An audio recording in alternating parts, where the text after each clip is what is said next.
Charge తీసుకుంటున్నటువంటి తరుణంలో media మిత్రులు అందరూ వచ్చినందుకు మీ అందరికీ కృతజ్ఞతలు. అలాగే ఇక్కడికి వచ్చి నాకు అభినందనలు తెలియజేయడానికి వచ్చిన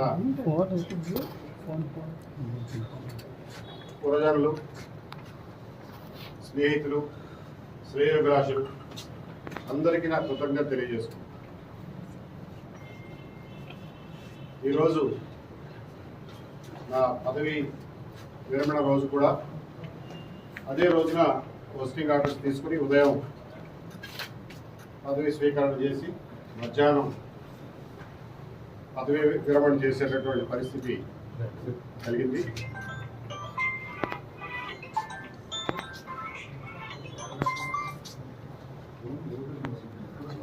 దీనికి